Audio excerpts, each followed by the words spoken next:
All right. Good evening. A very warm welcome to a special day today. I'm so happy that Brent Sherwood is having a talk on the 4 futures of human spaceflight. We just discussed. I know Brent Sherwood for 22 years. He was actually the founder or one of the co-founders of space architecture. There is a committee called Technical Committee for Space Architecture for the AIAA, the American Institute of Aeronautics and Astronautics.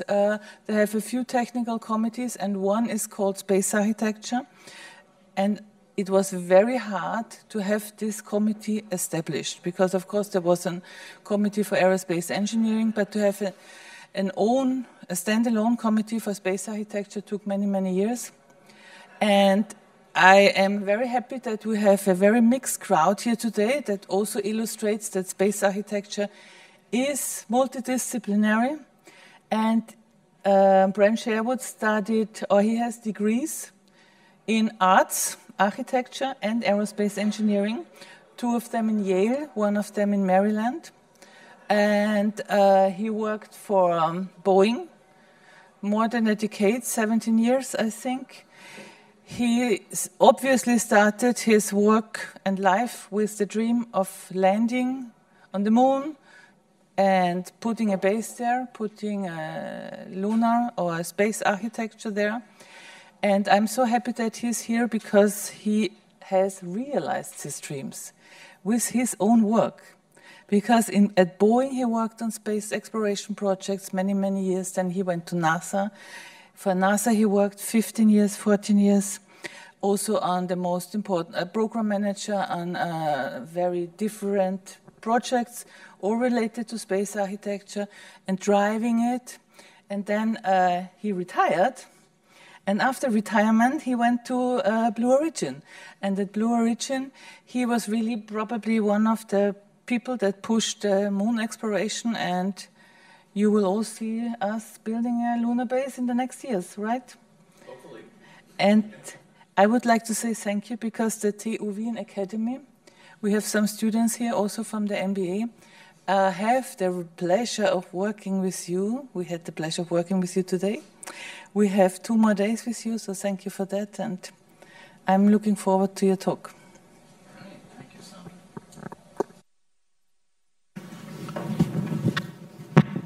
How does that sound? Okay? Good. Well, we'll see what everybody thinks after another couple of days of me. But I appreciate you being here tonight. My purpose tonight is to explode your brains a little bit. And the topics we're going to talk about are, I'm going to start with the very big picture and how I see the exploration and development of space in general, and space architecture in particular, fitting into the very broad context. Then I'll get to the 4 futures model itself and explain why that's important, I think. And then I'll talk a little bit about space architecture itself, what we focus on, the challenges that we have with it, and then I'll kind of bring it back to the big picture. So, yeah, on one slide, that's kind of the resume of the last 35 years. And Sandra's very generous when she says, I've seen my dreams happen. What I've actually seen is many, many people's dreams get crushed by reality, including mine, but we still struggle. So all I ever really wanted to do was build cities on the moon since I was this big, which was in 1964, because that's what everybody wanted to do in 1964. The world had other plans, and we've taken lots of detours, and there are other complicating factors, and so we don't yet have a city on the moon, and I'm kind of out of work time. So, but we do what we can, and part of that legacy is working with others to create and define this field that we now call space architecture. All right, so we'll get into it. That's what I said at the beginning. That's just the summary. So in a couple places, I'm going to touch base with Russian thinkers. Something I just love about Russian philosophy and natural philosophy is that it's always big and fundamental. And so that goes back to Konstantin Tsiolkovsky for this example, all the way back at 1911, who asserted, and I put this here because y'all need to run with me for the next hour or so. This is what I firmly believe, that we, humanity, will introduce Earth life into space. And if you ask me why I think that's inevitable, I'll give you a fake answer. It's because I cannot conceive that 500 years from now or 5,000 years from now, humans will still only be living on Earth. That's inconceivable to me. The way we develop things and try things and exploit things, build things, I think it is inevitable for some of the reasons that I'll get to a little bit later that we will move out into space, not to leave Earth, but to expand beyond Earth. So I take this as close to dogma as it gets for me. Everything else is derived. Okay, another Russian thinker, Nikolai Kardashev, 1964. Another beautiful Russian thinking model posited that there are three types of civilizations in the universe. Type 1, that controls the energies of its home planet. Type 2, that has advanced and learned to control the energies and material resources of its home solar system. And type 3, the same for its home galaxy. I don't know how to think about that one exactly. But the point here is that there are thinkers today who have written that we're obviously a type 1 civilization now. Because look, 8.5 billion people, we've overrun the Earth, we're powering this amazing technological society with the resources of Earth, and so it's time for us to move on to type 2. And that's part of the rationale they use to explain why solar system exploration and development is fundamental, because it's obviously the next step.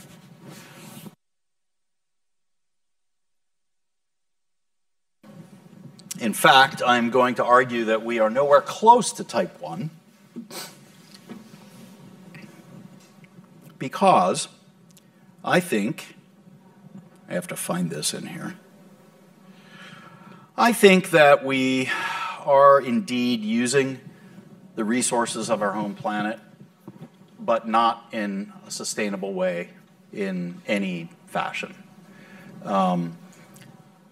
I argue that a type 1 civilization is one which is operating at planetary scale, the way Kardashev imagined, but in a way which is sustainable enough that it can keep growing at that point. And we're nowhere close to that. So I'm going to take a little detour here to walk you around this wheel and give you some facts that I've organized into these 9 categories that I think should give everyone pause. Whether you're in a business program and your future job is leading teams and collecting resources to make big things happen, or if you're in a technological field and you're inventing new technologies, or if you're a space architect and you want to explore and develop space. I think these are things that are fundamental to keep in mind. So, and I'll come back to the point on the chart at the end. So bear with me for some details here. Let's start with habitat. So you all know that habitat's being destroyed and fragmented at unsustainable rates. 1% of Earth's forests is destroyed every year. 17% of Earth's forests are already gone. That includes 44% of tropical rainforests around the world and 98% of old-growth forests. 20% of marine coastal areas have been highly modified, That's a euphemism, highly modified, including the destruction of more than a third of all mangrove ecosystems. And in just the 10 years from 2009 to 2018, hard corals vacated 14% of coral reefs around the world, which is equivalent to the reef area surrounding Australia. So that's habitat. Biodiversity is plummeting, partly due to the degradation and destruction of habitat and subdivision of habitats, but also for other reasons. Of 5,200 species monitored in almost 32,000 global populations, a 69% decline has been measured. That includes minus 83% for freshwater species, rivers and lakes, and minus 94% for Amazonia. So humanity is causing the 6th major extinction event that the planet has seen, 1,000 times the baseline extinction rate. There are about 8 million species of eukaryotes that are hypothesized. We've only found and described about 2.2 million of them. Half of those are threatened with extinction. Okay, global warming. You know what causes it. We pull fossil fuels out of the ground, burn them, the carbon goes into the atmosphere. Other things as well, methane and other more potent greenhouse gases. But atmospheric CO2, even by 2019, had reached 410 parts per million, higher than any time over the last 2 million years. Methane and nitrous oxide concentrations are higher than any time in the last 800,000 years. Integrated surface temperatures increased by more than a degree since the mid-19th century, which is obviously due to human industry, and rose faster in the past half-century than in any other half-century in the last 2,000 years. It will reach 2.7 plus 2.7 degrees under what the UN calls intermediate scenarios. There's more extreme weather events, and hotter temperatures do all kinds of things, including leading to further habitat destruction. Sea levels rising, that's the next one. The average sea level has risen by 0.2 meters since the beginning of the 20th century, and even if injecting CO2 into the atmosphere stopped today, it would reach plus 0.7 meters just because of the warming, the expansion due to warming. But freshwater melt, Greenland, Antarctica will add to that. And so even if global warming stops at 1.5 plus 1.5 C, sea level rise will end up a couple of hundred years from now being plus 2 to 3 meters around the world. The ocean is acidifying. That's the next one down. So about 30% of the CO2 that goes in the atmosphere ends up in the ocean, which acidifies it. So the ocean's pH decreased from 8.15, which is probably nominal, to 8.05 in the past 3/4 of a century. That interferes with shell making and other metabolic processes. Forever chemicals, we call them in the US, PFAS chemicals, which don't exist in nature, right? They're a marvel of modern technological innovation, nonstick pans and all these things. Because they don't exist in nature, they're not degraded easily in nature, and so they persist in the environment. They're now found in the blood of animals and people all over the world. And research is starting to describe biomedical impacts of these chemicals. In the US, almost half of drinking water supplies contain at least one PFAS chemical. Microplastics are everywhere. These are particles smaller than 5 millimeters, and they really are everywhere. There's trash at the bottom of the Mariana Trench and on top of Mount Everest and so forth. You've seen this. So microplastics are found in human blood, human placenta, and human meconium all over the world. Over 5 million metric tons of plastic entered the ocean just in 2010, so many years ago. and that amount is expected to be 50 million tons per year by next year. 5.25 trillion particles of microplastics in the ocean. And they're not inert. Just because they're plastic doesn't mean they're inert. They leach organic chemicals, which have so far only partially studied effects on organisms. But they get concentrated up the food chain and so forth. So they're now measurably comprising an increasing portion of the diet of zooplankton.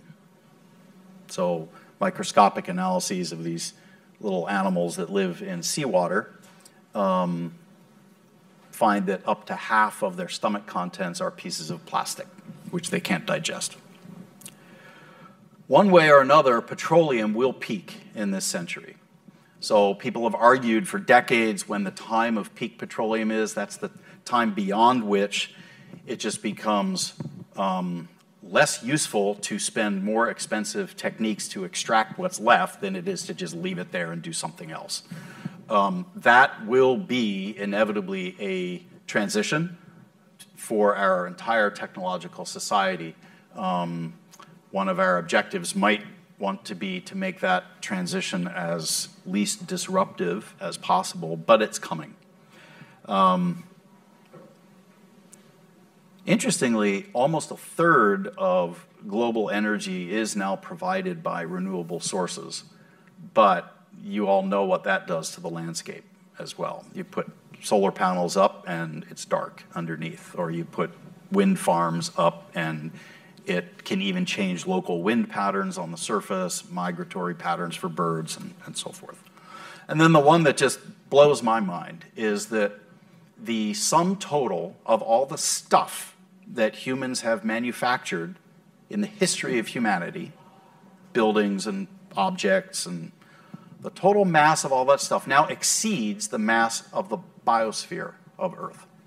There's more human stuff than there are animals, plants, microorganisms, all life forms on Earth. That, to me, is very sobering. And to put a point on that, so the UN predicts that by mid-century, so just a few years from now, 2.5 billion more urban dwellers will need a place to live. People are migrating to cities, and there's more people. And if you do the math, that requires constructing a Manhattan-sized city every week between now and mid-century. So I take you through all that, not because I think you should, give up and just go have fun, but partly to say there are a lot of problems which are urgent that need to be solved, and they're becoming more urgent at an accelerating rate. And especially at a university like this, those are the types of problems I think that we need to keep focused on no matter what we do.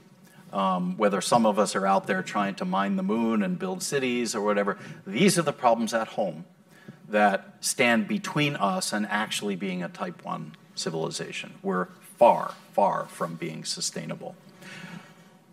What's interesting to me is we used to talk about the question, what is the carrying capacity of Earth's biosphere? And that's shorthand. That means the carrying capacity of an advanced technological civilization, right? Because that's what produces all the stuff. And I've come to believe that there can be no answer to that question. I think it's a dependent variable. It depends on what type of world we're willing to leave. So I've seen many instances of people learning to tolerate conditions that at the beginning they thought they never could or wouldn't. And there were standards of living in Western civilization even hundreds of years ago that are now not being met by urban dwellers in Western societies. And people are kind of used to that. So I think the capacity of humans to devise ways to convince themselves that the way we're consuming Earth is okay. I think that capacity is almost bottomless. The question is, what world do we leave? The world that is left to us today is nothing like the world that I thought was being left to us when I was a little kid in the 1960s, a half a century ago. And so what kind of world will be left for your kids a half century from now? That's the question. And on our decision about that hinges what the actual carrying capacity is of the biosphere. Have we already met it? Are we past it? Do we still have room? I don't know. But that's a question I'd like to plant in your minds and have you think about no matter what you end up doing. That didn't sound much like space, did it? But now we're gonna shift to space and what it means to live, survive, and perhaps thrive in space. So that biosphere that has the indeterminate carrying capacity is a horrifyingly thin shell. It's only 5 kilometers thick, and if you do the math, it's, 638 million cubic kilometers. That's the only place in the universe that we know that we can live. So you hear people talk about Mars being the most hospitable planet in the solar system. It's not true. Mars is barely the least inhospitable planet in the solar system. The temperature is still going to kill you. The lack of air is still going to kill you. The oxidating dust in the soil is still going to kill you. The radiation from space is still going to kill you. It's a horrible, horrible place. This simple table shows the various things that will kill you in space and how long it will take to do it. So you can survive for a couple of seconds without any air. Movies are finally starting to catch on to this, and you see scenarios in TV shows and movies where people can barely survive vacuum for very short periods of time. It's true, that can happen. We live in a very, very narrow temperature range. It's a little warm in here, but you know what I mean. Certainly compared to the temperature extremes we find in space. Where you're going to get water, where you're going to get food, and it just goes, the list goes on and on and on. On top of everything, there is this threat, which is continuous, particularly in low Earth orbit, at altitudes of 400 to 600 kilometers especially, where a particle can hit you, a piece of debris. And where does this debris come from? It's stuff that has fallen off of satellites. It's the remains of upper stages of rockets that have exploded in space before we knew that we had to vent the residual gases so they wouldn't explode. But so that produces shrapnel and big pieces, little pieces, and every one of those of you who know astrodynamics, every one of those is in its own independent orbit. And orbits propagate because the Earth is not perfectly spherical. And so over time, that leads to this another shell outside the biosphere. There's the deathosphere, which is this shell of debris. And the thing about this is these particles are all moving 7 times faster than a rifle bullet. And because the orbits propagate, eventually some of this stuff comes at you from the opposite direction. Vectors add, so that's 15 times the speed of a rifle bullet. So a tiny little particle can ruin your satellite or your life, your habitat, certainly. Shielding against it is extremely hard, and if you're living in space, one of the things you're living with is the knowledge, the anxiety, I would call it, because that's what it would be for me, that at any moment, some piece of debris might just hit you, and there it is. So that's worse than being on the freeway, right? Okay. Given that, you might wonder why in the world do people think it's a useful thing to go to space and be in space? So I'm going to walk you through a model I've used for many years, which is a conceptual challenge map, is what I call it. So this maps how hard it is to be in various places in space. And along the way, I'll just give you some hints of the kinds of things we might want to do in those places that might give you a rationale for why you would even want to be there in the first place. So Not to belittle everything we've accomplished in space so far, but today for human spaceflight, we operate in low Earth orbit. The Apollo missions were an anomaly, a historical anomaly. We can talk about that in Q&A later.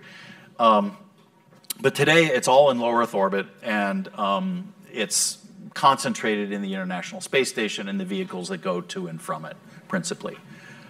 Okay, that's like it. And we've had human spaceflight for over a half century, but that's kind of what we've achieved. I'm not knocking it. It's sophisticated, it's hard, but now it's become more or less routine. So routine, in fact, that NASA's plan for what to do after the International Space Station has used up its working life is to have commercial companies replace it. So we've transitioned now from a time in which the secret code was only known to government employees of space agencies to a time when you can buy a lot of this stuff and commercial companies can just put it together and have a space station. Whether they can afford to do so is a different issue. We can talk about that later too. But technically, that's a doable thing now.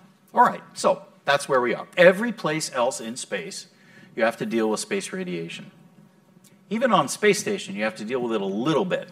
If you spend between 3 and 5 tours, multi-month tours on space station, you will have used up NASA's permitted allocation of radiation absorption, radiation dose. So what we see with the Northern Lights, you know, there was a coronal mass ejection last week, and you guys probably all saw, you know, beautiful Northern Lights. So what that is these charged particles from the sun being trapped by Earth's geomagnetic field, and so they follow the field lines, they come in around the poles, that's the northern and southern lights. That's a visual indicator of the energy of those particles. So when you're in space and there's a coronal mass ejection or a solar proton event, you want to be shielded somehow. Those things last only for hours or days, maybe, because they come from sunspots. But then there are other kinds of radiation, the worst of which is galactic cosmic radiation. These are atomic nuclei, including a lot of iron nuclei, so they're very heavy, that have been accelerated to relativistic speeds by stuff that happens out in the solar system, like, you know, black holes colliding and supernova exploding and, you know, galaxies running into each other. All these kinds of things make these enter this sea of energetic particles, and they're so energetic you really can't shield against them without either a planetary atmosphere above you, which we have, or a planet beneath you, which we also have. And if you're just out there in space, you need probably a couple of meters worth of rock around you to shield you from that. These things aren't, you know, lethal in the short term, but if you spend your life in space, you accumulate a lot of damage from those things.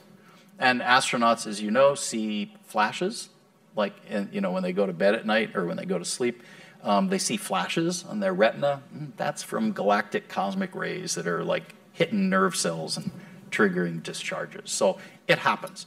You have to deal with that if you're a space architect or if you're an explorer, anywhere.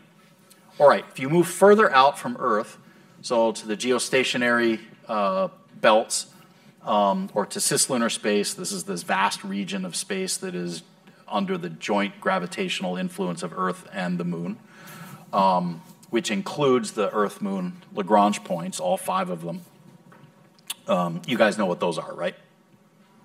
Yeah. Some people are nodding, right? The points that are gravitationally and inertially balanced between 2 bodies in a 3-body problem. There's a good show. I hope you guys are watching 3-Body Problem. Okay, anywhere you go out there, it's far enough away that the speed of light is a limiter when you're communicating, which means it's very hard to control things. You can't, like, teleoperate. You can sort of teleoperate a rover on the moon, but you have to be super patient and you have to learn how to do it because you make a move and then you don't know what happened until 3 seconds later. real-time conversation gets a little weird, and the further out you go, the worse it gets. So you need autonomy, and in particular, you now need operating machinery for being remote from Earth, where you can't just re-enter quickly if something goes wrong. So you begin to get, well, I've called it remote and EVA ops. Okay, then there's a big region of space, which is actually most of space in the inner solar system, that includes the Sun-Earth Lagrange points, and the planets from Venus to Mars, the asteroid belt that's just beyond Mars. This region is as far as the technology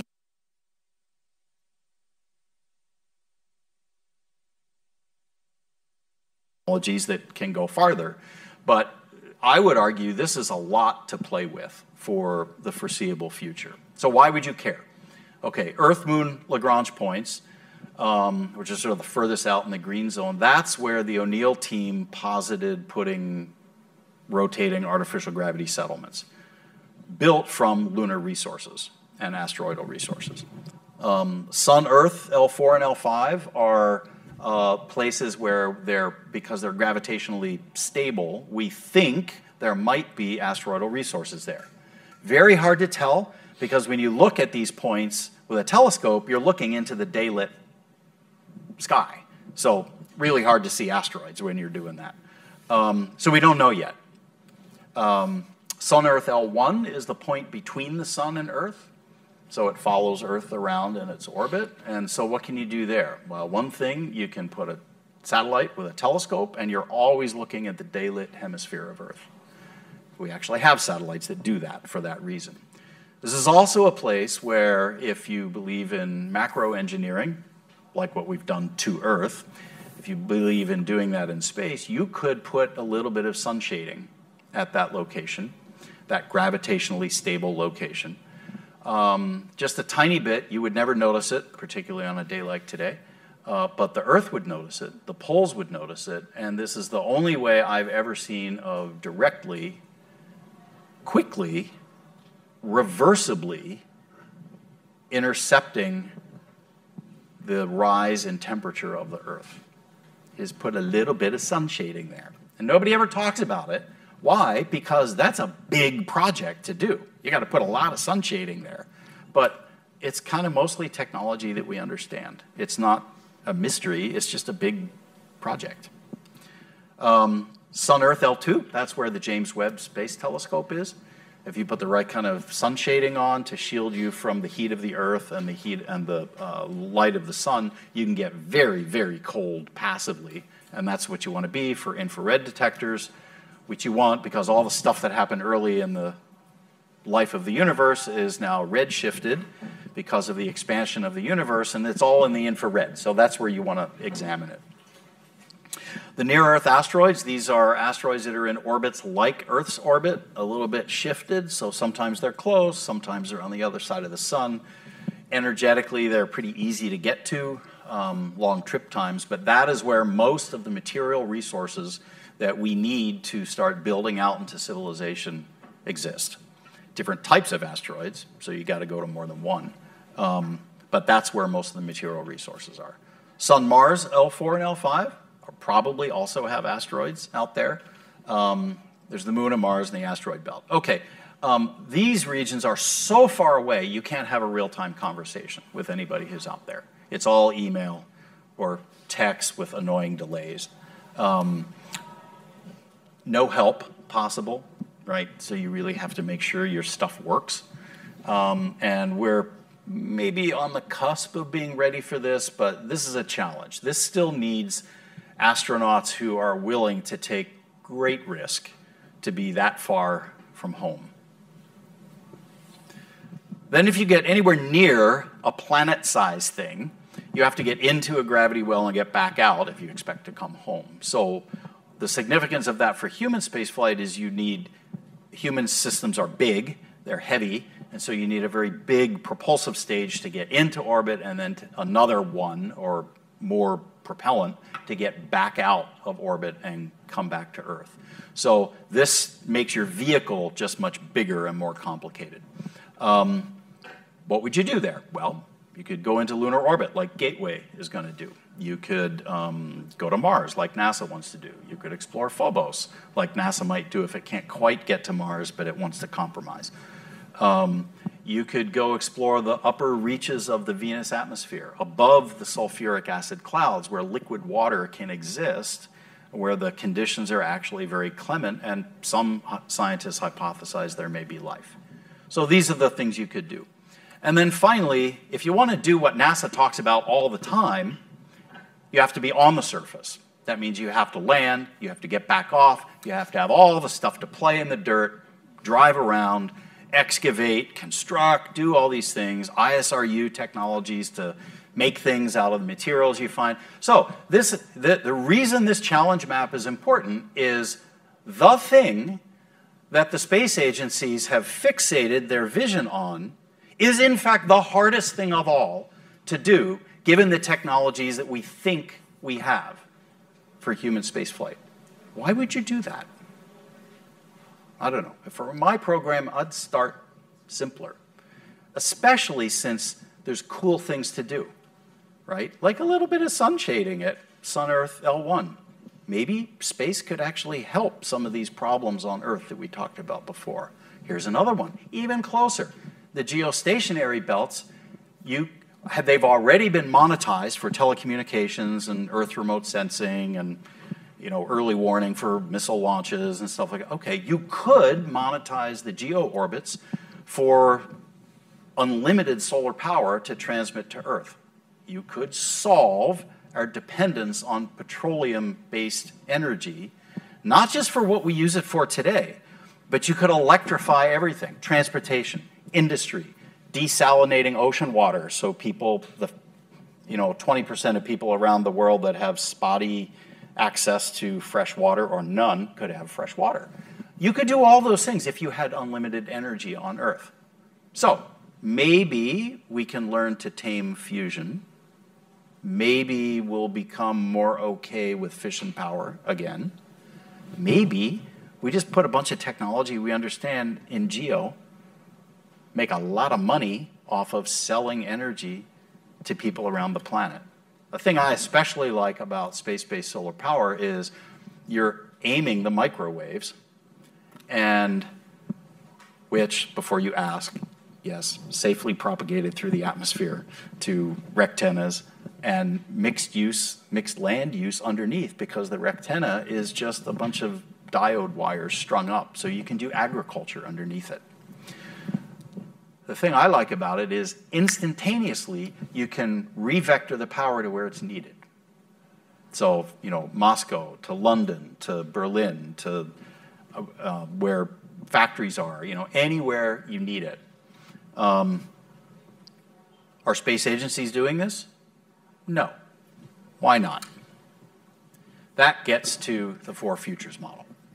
So what space agencies think they do is this. They explore. The connection between humans and space travel in NASA's mind, and I keep coming back to NASA not because I'm from the US, but because the NASA budget more or less equals the sum of everybody else's civil space budget. And I could give you innumerable examples of other agencies, including ESA, I'd say including especially ESA, that do what NASA is doing. It's like follow the leader. So what NASA does actually matters. Okay, what NASA thinks it's doing with two-thirds of its budget, two-thirds of its $26 billion a year budget, is putting boots on planets. Why do they think they're doing that? Because Apollo, which was actually a geopolitical program, right? The purpose of Apollo was to embarrass the Soviets on the world stage of public opinion during the Cold War. And it worked.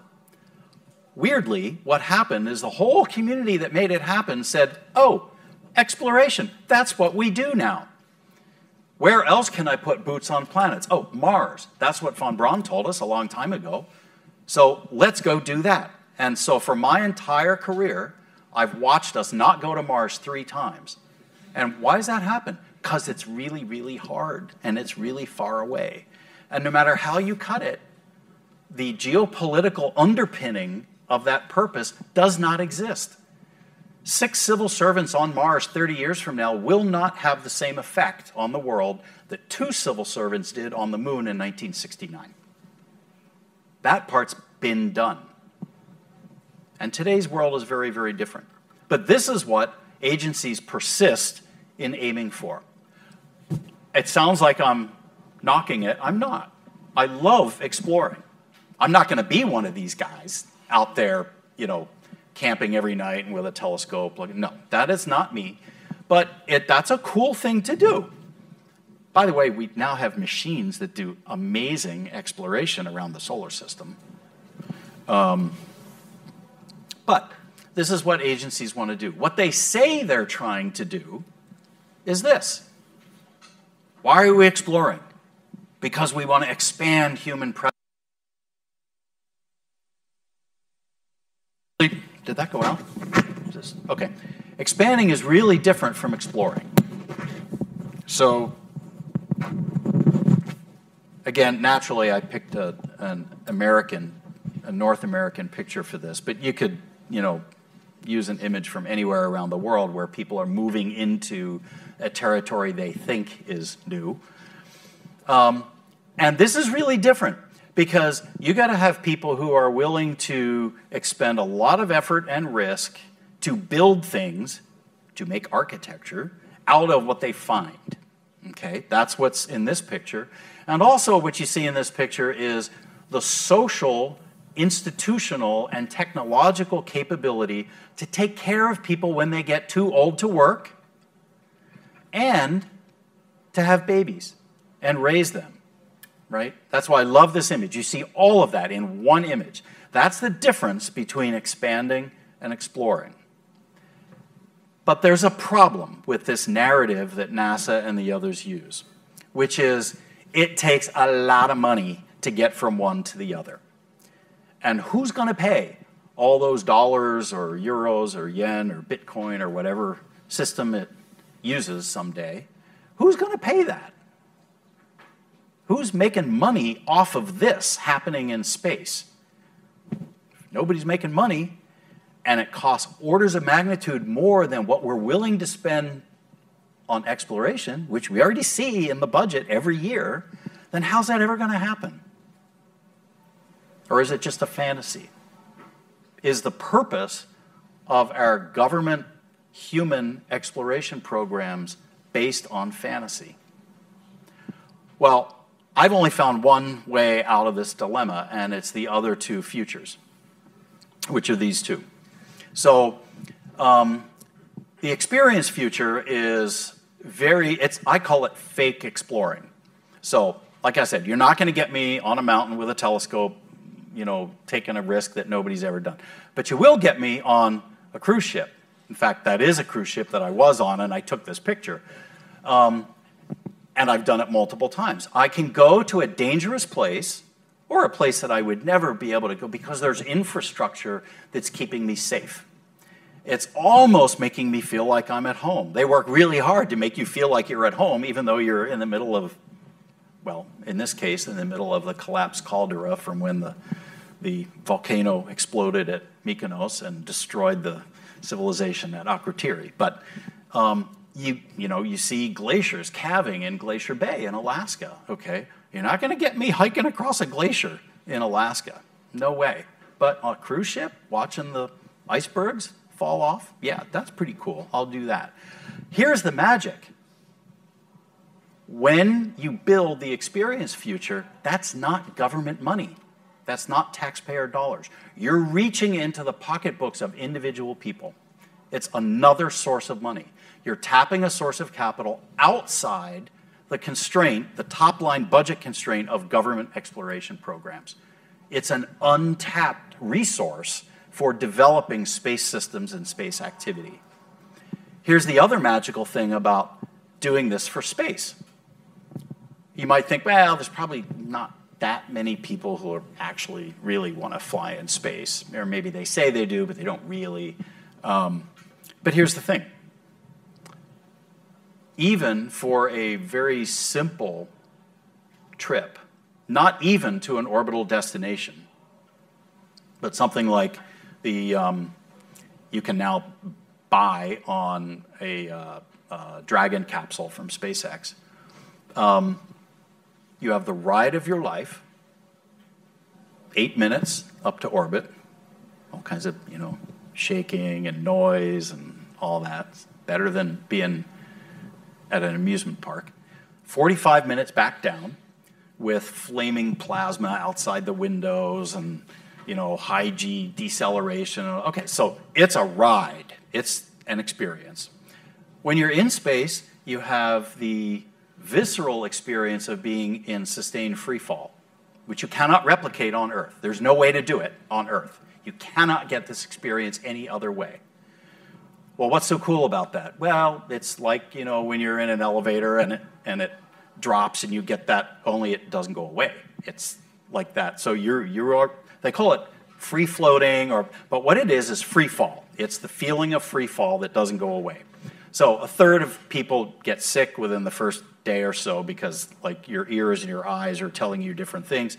Everybody gets over that eventually, and then they all have a great time. Great time doing what? Well, everything is different. Playing with objects, playing with your food, playing with each other, which they don't really talk about in space flight. So all those novel experiences in the free fall environment. And then if you have a window, you look out the window, and in low Earth orbit, it is the most beautiful, ever-changing, meaningful view in the entire solar system. Now, you tell me that the combination of those three things is not marketable, right? Clearly it is. All we need is the right risk point for the technology and the right price point for the service, for the offering, and the lid will be blown off of that market.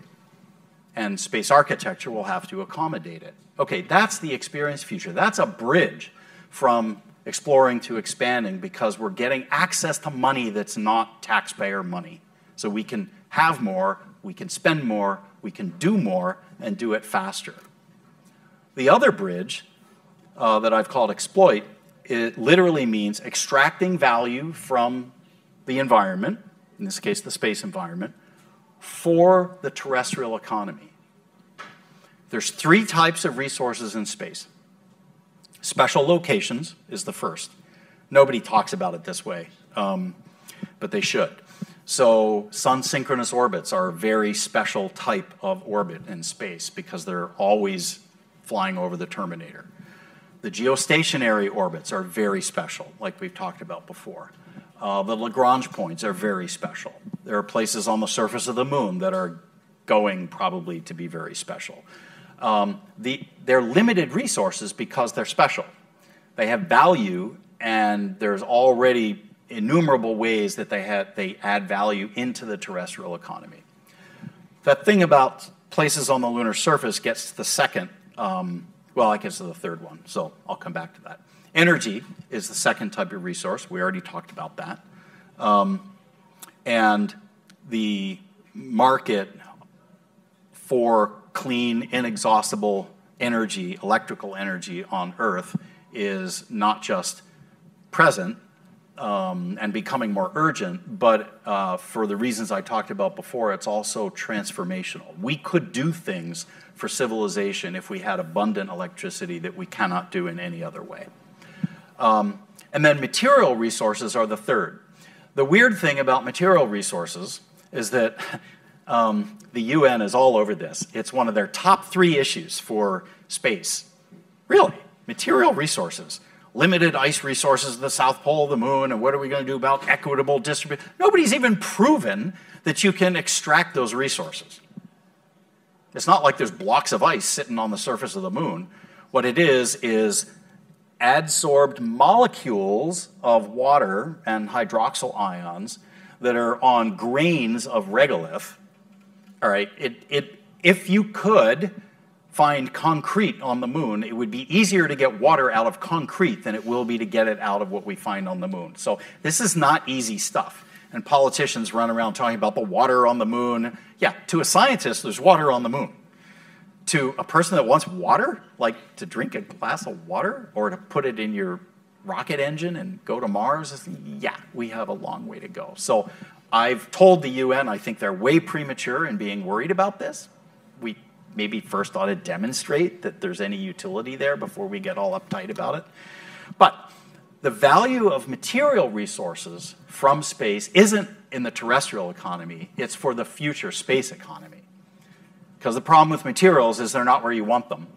And materials weigh mass, and mass is the thing that you do not want to have to pay to move around the solar system, even from space to Earth. So there is no substance known, no element known, with the possible exception of helium-3, that can be found in space that is worth the cost of going there to get it to bring it back to Earth.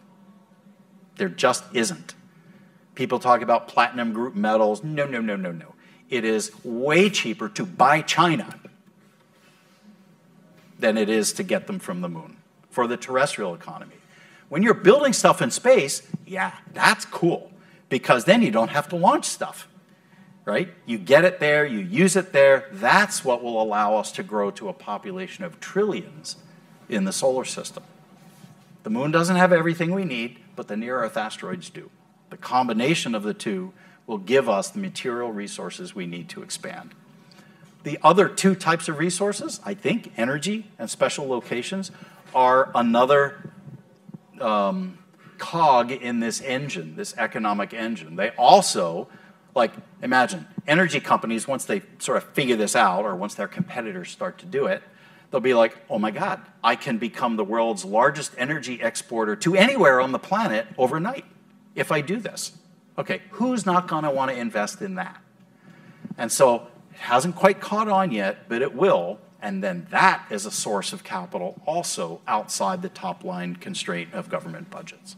Those two things together, those two futures, I think, are the bridge from exploring to expanding. So the reason this model is important, I feel, is that it helps clarify why you're doing what you're doing in space, what benefit it's adding, what societal myth are you trying to build out? Are you explorers and heroes, or are you greens who are trying to save Earth? Or are you the other kind of green? You're just trying to make money, right? What are you trying to do? Why are you there in the first place? That will tell you what future you're in. And the engine tells you how the futures connect. All right, now I'm going to pivot to what does space architecture have to do with all this? Presuming that humans being in space, for the reasons we've talked about, is a useful thing to do, or even maybe an important thing to do. How do we do it? And what does it actually mean? So I'm showing you the interior, a concept for the interior of the core module of Orbital Reef, which is the commercial space station that program that I started at Blue Origin. And there's a lot of subtle things in here that I won't take your time to go into, except for one, which is the relationship between microgravity, free fall, right, and interior direction, which you see this space has, and what I call the sky canopy. So when you're in low Earth orbit, on the daylit side of Earth, remember there's 16 sunrises and sunsets every day when you're in low Earth orbit. So it's hard to sleep unless you keep the blinds down. But when you're over the daylit hemisphere, you've seen, like in your Apple TV screensavers, the Earth is brilliant blue. And one of the things we struggle with in space architecture is how do we alleviate the negative effects of being in a confined, isolated space, which has a bunch of other nasty conditions associated with it too. But like you're in this little space, and how do you feel like you're not in a confined space, or how do you can't even go outside? It's like there's no thing like this right out there, but there is the Earth. And so it seems to me that we can use the blue Earth to substitute for the blue sky for architecture in low Earth orbit. And so All the space architecture you see from me in Earth orbit is all upside down in that sense. Up is towards the Earth for that reason. And my team developed the biggest windows that will ever have flown in space for this purpose. They really are kind of cool. So we'll see. Space architecture was defined in 2002 or codified in 2002 at an event. There was a group called Team 11. We had the first Space Architecture Symposium.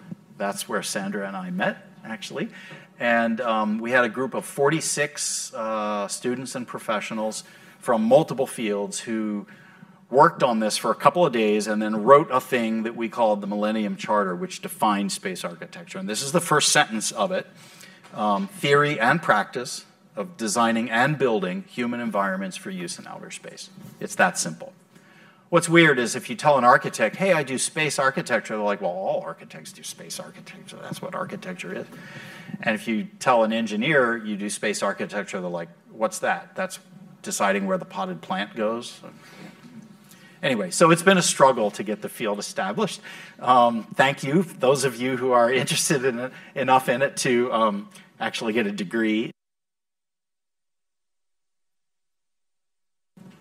The way I think about this is there are three kinds of things that we need for humans in space. It's really two kinds, but there's two kinds of one of them. So we have to have a way to get around. That's transportation systems, things that fly people from one place to another. And then we have to have destination systems, a place to fly to, a place to be in and stay in. That one subdivides. There's ones in orbit and there's ones on planet surfaces, and they're fundamentally different in major ways. So that's kind of at the most summary level, that's the menu of what space architecture is. Okay, how do you do it? On one chart, you need all of these disciplines. Now, the way to read this is, on this side, if you're doing anything in space, let's suppose you're doing a telecommunications satellite, or you're doing a probe to interstellar space like Voyager 1 and Voyager 2. You are doing all these things on the left. Every space system does all of these things on the left. So that's the world that aerospace engineers play in, okay? If you're gonna put a rover down on a planet, or if you're gonna engage with a planet with your space system, now you gotta do the stuff in the next column over, one way or another. Maybe it's just mobility and surface navigation, stuff like that. But if it's human scale, like you've seen space agencies talk about excavation, construction, shielding, making things, that's manufacturing. The divisions aren't clean. Like if I have a space system that's an O'Neill settlement, I also need waste stream management and all that. I don't only need it if I'm on a planet surface. But if I'm putting people on a planet surface, for sure you need that. There are still basically Ziploc bags of poop on the moon from the Apollo astronauts. Waste stream management, that's how they did it back then. If we're gonna have a moon base, is that actually how we're gonna do it? There's a pile of Ziploc bags out the airlock door, you know. Okay, if your space system, whether it's in orbit or on a planet, has people, right, and that's what we're talking about, space architecture, now you get to the next column over. Aerospace engineers play here too, right? A lot of work went into the International Space Station for all these things, fire safety and qualifying materials for use in a hermetically closed environment, you know, those kinds of things. What architects do is the stuff on the far side. And most space programs so far haven't thought about those things on the far side, mostly because they don't have people on their teams who know how to think about those things. They don't have people who are trained in those things. And a typical agency exploration system design engineer, they even have a term for it. They call it the human system. Okay, I'm sorry. I'm an engineer too, but I am not a human system. I don't think you guys are a human system. You're people, right? You have aspirations, you have needs, you have bodies you have to take care of. We're people. That's what architecture is designing environments for people, for God's sake. And so what we've been trying, Sandra and I and others, for the last, 30 years, we've been trying to get the aerospace community to recognize what it's missing if it thinks it's actually designing human environments for use in space. What they're missing is all that stuff on the right-hand side. Any of these things, whether it's a little unmanned thing like a CubeSat or a big thing like a space station or whatever, they all need the stuff at the bottom. Project management. You got to have the money, you got to have the resources, you have to align the team, organize them, all those things. Okay, so this is kind of the universe of disciplines that are required if you're going to do space architecture. And the way they relate, in my mind, is down here at the bottom. Engineers, how many in here are engineers? Or, yeah, yay. So what do? You're trained and scored in your exams for being deductive thinkers and for being able to be analytically responsive. What does that mean? Somebody gives you a problem, and you have to try to solve it before you look in the back of the book, right? You're supposed to respond analytically to a problem statement and solve it. That's what engineers do. They solve stuff. And good engineers can solve anything, any problem you throw at them. Architects are very different. They're way over here. Architecting is much more inductive and synthetic. It's taking a bunch of stuff and saying, oh my God, all these things they're mutually incompatible. Now what do I do? And then apply what I call design directive thinking. It says, it ought to look like that. Then they come back to the engineers and say, it's supposed to look like that. Can you do that? And the engineers are like, solving that problem. And then they come back and say, no, can't do that. I can do this. The architect's like, not what I wanted. But the magic is putting the two together. I'm exaggerating, of course. But you put the two together and you get what works. Something that approximates what the vision was. And the really strong architects are the ones who are constantly steering towards the design directive. That's why it's design directive. They're directing the work toward the design outcome. And the engineers, if they're really good engineers, are analyzing the hell out of every aspect of that. So the bridge doesn't collapse, or the lights don't go out, or those kinds of things. The two work together on Earth very well. They just kind of don't work well together in space because the engineers are just at the beginning of this adventure and they haven't quite caught on that there's stuff that they don't know how to do. The human problems are very, very messy. They're not amenable to writing code. Yeah, I'll write a program that'll solve that. That'll make that a happy place for people to be. You're kidding me, right? That's not how it works, right? That's why you need the inductive way of thinking and the synthetic way of thinking. In some cases, the artistic way of thinking. And because people, whether they're highly trained, right stuff astronauts who are on a risky mission, or whether they're tourists taking out their wallet, swiping their credit card for that extra 10 minutes of view out the window, or whatever it is, they have aspirations. They have things that make them human. That's how they define their lives. And our job as space architects is to enable that and maybe delight them and surprise them and ennoble them by what the environments that we provide for them to do that work in. All right, so very quickly, in my mind, there's basically 7 environmental factors that space architects get to play with. It's cool to play with gravity, right? Terrestrial architects don't get to do that. But in space, we do. We might get stuck with 1.6G on the moon or 3.8G on Mars, but in orbit, we could design artificial gravity for anywhere from 0 up to 1.5 if we wanted. Atmosphere, temperature, radiation, all that. Speed, I mentioned why that's so important. Aerospace, after all, is the engineering of things that move really, really fast. distance, we talked a little bit about that. What's it mean to have a community that is so isolated from other communities in today's world, in the 21st or 22nd or 29th century, where you're stuck by the speed of light to being an isolated community and all you can do is send emails to other humans? Wow.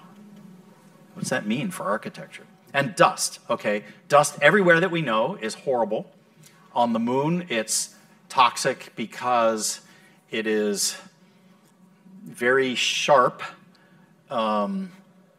particles that are the result of billions of years of the surface being pulverized by meteorites. And half of lunar regolith is finer than talcum powder. So it literally is dust. But that stuff is just the right size to get deep in your lungs and cause silicosis. So don't do that, right? Don't let it in. Don't breathe that. On Mars, we now know that Mars dust is different because there's a lot of wind on Mars, and so it's more sandy and gravelly than it is dusty. But it's full of perchlorates, which are toxic chemicals that are used in solid rocket motors and other things. So don't do that either. Don't let that in. Everywhere we know, the dust is horrible stuff, and we haven't proved ways of dealing with that. Certainly not to the satisfaction of health control agencies. Architects, even here on Earth, talk about human-centric design, and so I'm not going to go through these things except the bottom one, amenities. And this is what, to me, is so fascinating about the four futures. If I'm designing for an exploration crew, it's basically going to look like space station looks. It's going to be all full of, wires and cables and things to connect, and it's going to be a horrible little environment to live in. But it's okay because I'm one of only a few humans that get to do it, and this is super cool, and I'm going to tolerate it for 3 years.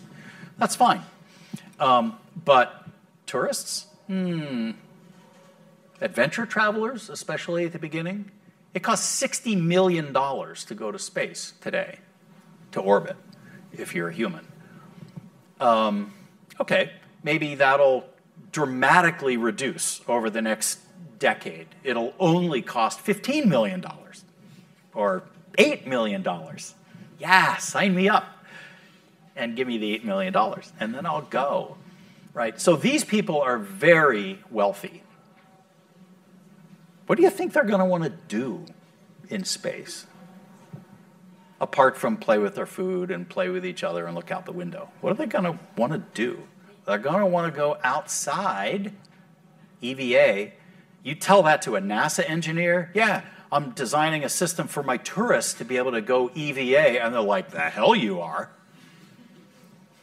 But there's a way to make it tourist-proof, which was the thing we were working on when I was at Blue. Why? Because they're going to want to do it. They're paying a lot of money. By the way, it's like if you guys have ever gone on a cruise ship, you pay for the cruise, and then every port you stop in has a choice of excursions. You got to pay more for those. So sure, when I went on safari in Tanzania, I paid a lot for the safari, and then I paid an extra couple of $1,000 for a balloon safari on the next to the last day.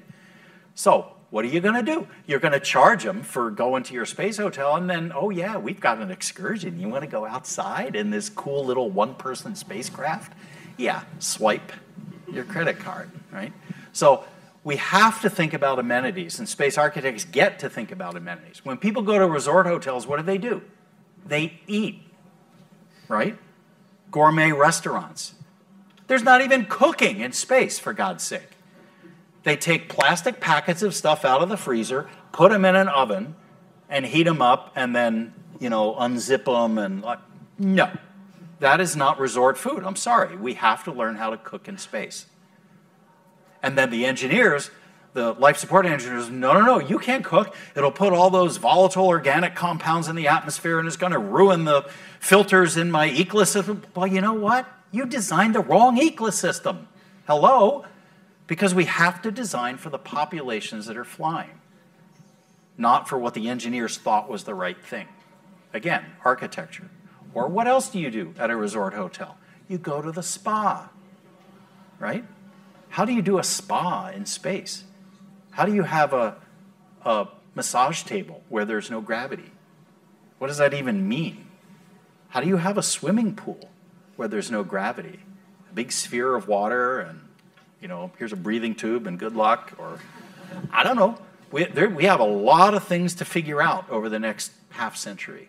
And I think some of them are very, very exciting things. So that leads me to this. This is the third and final model that I wanted to share with you, which is, I call it the Greenfield matrix. This is the matrix that tells you how little we know. So imagine dividing spacefaring populations into three types. Mission crews, right stuff astronauts, highly trained, a lot of investment and all these years of training and simulations, and they know all the systems and, how to rescue it in the end of the movie when it's all going bad and stuff like that. Okay, they're there for a purpose. Passengers, they're the opposite. I am so wealthy that I think I can afford a week to go to space. Oh, you want me to spend a year training for the... No. I'm not going to do that. Okay, I don't want to train at all. On a cruise ship, they used to do a muster drill at the beginning to make sure everybody knew where the lifeboats were. So now they don't even do that. It's like they tell you where the life jacket is. It's under the bed or in the closet. And yeah, find your way to... Okay, so we need to get to that for space flight. That's going to be hard. It's going to take a long time because space flight is literally lethal on the other side of the wall. So we have to be careful there. But passengers are not paid to go. They're paying to go. They're very, very different. They have different expectations.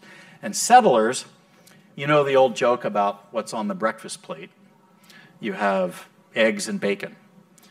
The chicken was involved. The pig was committed. All right? So settlers are committed. That's the difference. They're going and they don't expect to come back. So whatever they have for the rest of their life is stuff they're going to make. Scrounge around. They're going to raise their kids. I don't know if any of you are like that. I am not like that. But there are people like that. There are people who will do that. That's a very different type of population. Okay, so three different types of...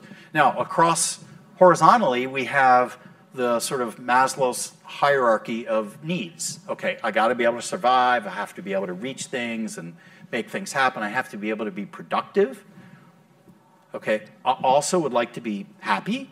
My crewmates would like for me to be happy, probably. I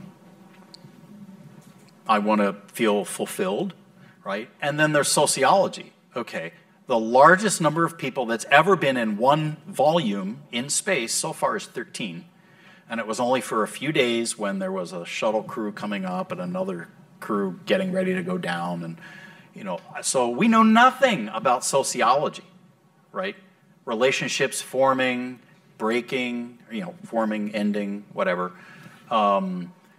Cliques, upstairs, downstairs, in the middle. You've got passengers. Well, you've also got support crew, back of house, front of house, like you have in a hotel, right? Who are the service people?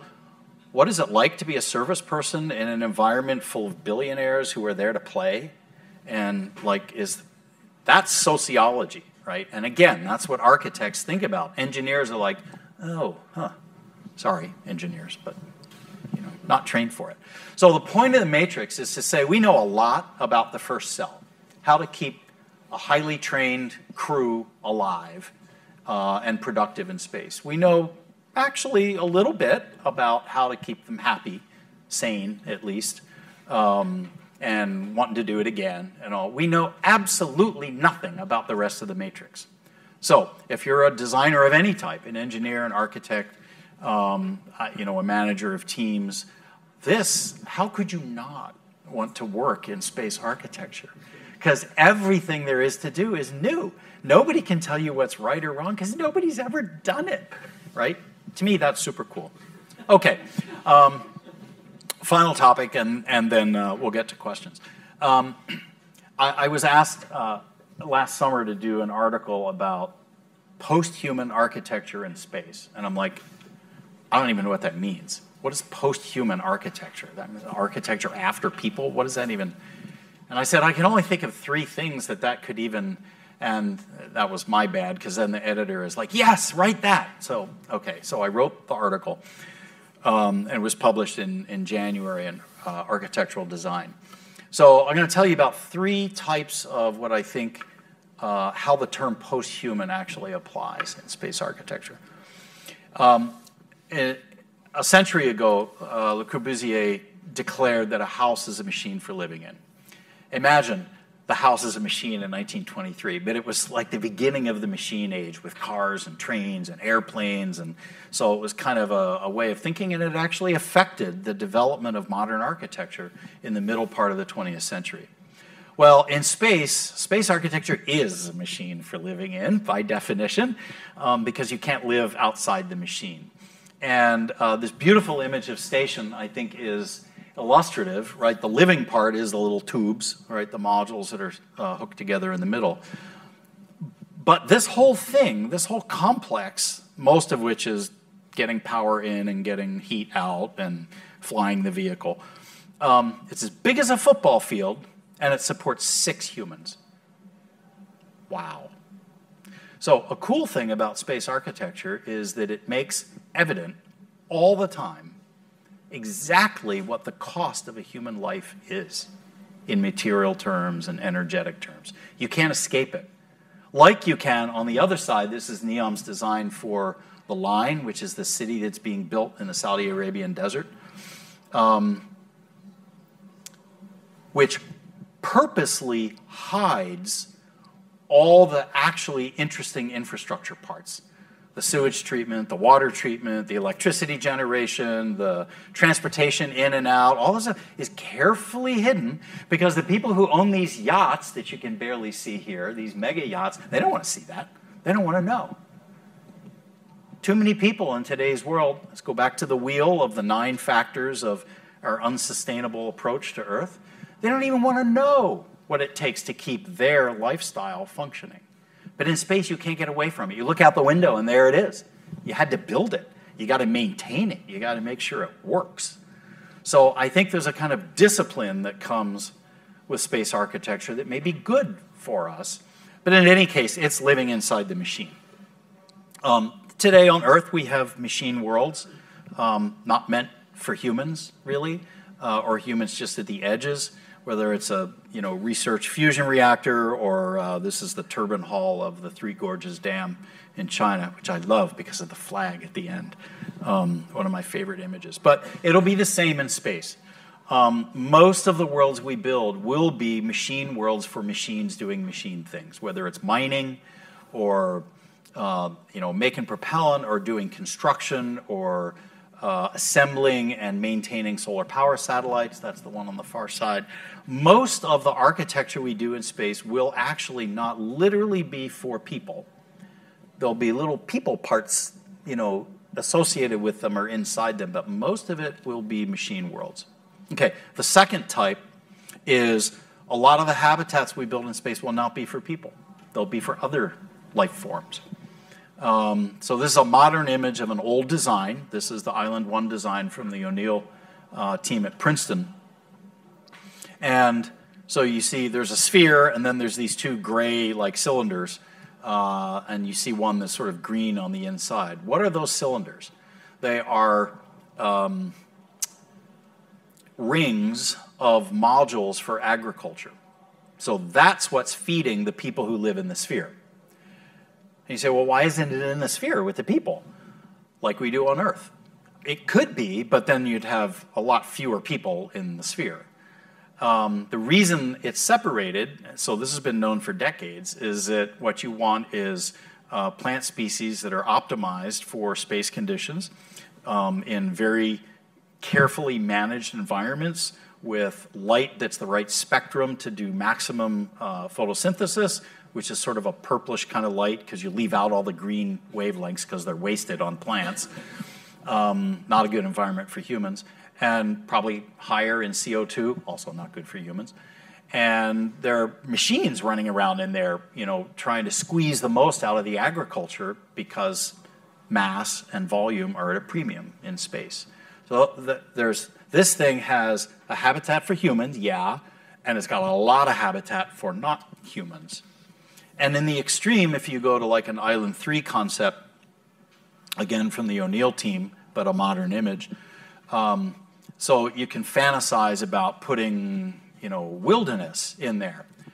It's not wilderness, so an adult cougar needs 125 square kilometers of range. One cougar. Okay, so you cannot make a space settlement that big.